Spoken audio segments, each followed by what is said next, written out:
kisah di sebuah kerajaan yang makmur bersemayamlah sosok raja bernama Indra Bangsa.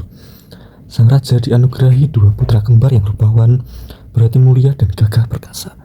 Si sulung yang bernama Syekh Peri dan adiknya bernama Indra Bangsawan. Keduanya tumbuh dalam limpahan kasih sayang, dididik ilmu perang dan agama, sehingga menjadi pemuda yang cerdik, tangguh, dan memiliki kesaktian tiada tara. Masa berlalu dan Raja Indra mulai memikirkan nasib kerajaannya. Hatinya gundah, ia bingung siapakah di antara kedua putra kembarnya yang paling pantas mengemban tahta kerajaan. Di suatu malam yang sunyi, Raja Indra bermimpi. Dalam mimpinya, ia mendengar alunan bunyi yang sangat merdu dan menghanyutkan jiwa. Berasal dari sebuah alat musik yang disebut buluh perindu. Terpesona tiada kepalang, keesokan harinya, sang raja segera mengumpulkan seluruh menteri dan pembesar negeri.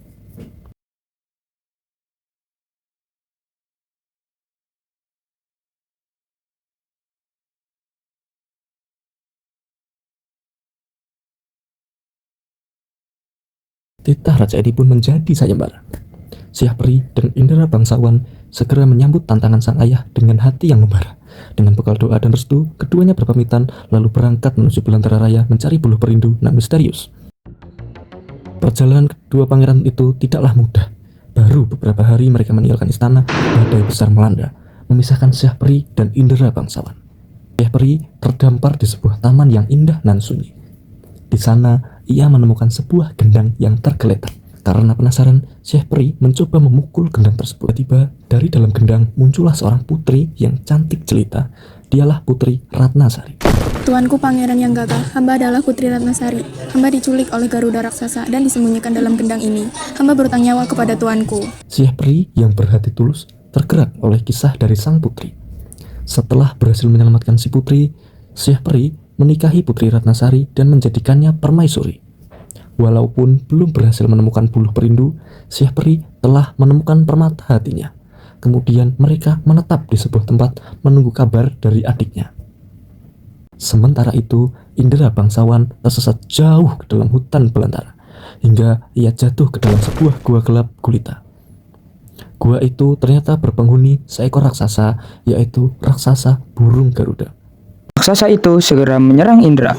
Namun, Indra Bangsawan yang memiliki kesaktian tak tertandingi mampu meladeni serangan raksasa dengan gagah berani. Tempuran sengit terjadi, hingga akhirnya Indra Bangsawan berhasil menaklukkan raksasa tersebut. Ampuni hamba, tuanku Indra Bangsawan, sebagai tanda takluk, terimalah jimat ini. Jimat ini memiliki kekuatan luar biasa yang akan membantu tuanku mengatasi dalam segala kesulitan. Indra menerima ajimat itu.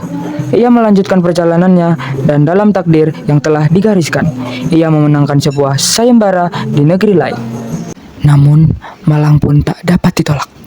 Di tengah perjalanan, mereka diserang oleh makhluk jahat bernama Buraksa. Walaupun Buraksa dapat dihalau, serangan itu membuat Indra Bangsawan dan istrinya jatuh sakit keras.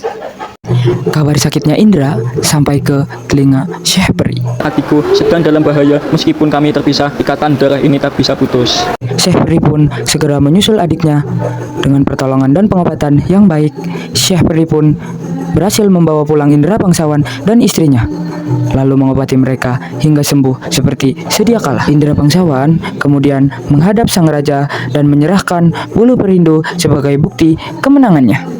Sesuai janji, Indra Bangsawan dinobatkan sebagai raja menggantikan ayahandanya.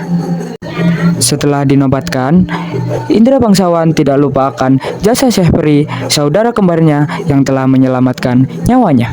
Kakanda Syekh Peri, engkau telah menyelamatkan nyawaku. Sebagai balas budi dan tanda kasih sayangku, terimalah ajimat yang pernah kuberikan oleh raksasa. Gunakan ajimat ini untuk membangun sebuah kerajaan bagi Kakanda beserta segala perlengkapannya. Syekh Peri menerima hadiah itu dengan lapang dada. Dengan kesaktian ajimat, Syekh Peri mendirikan kerajaan yang megah.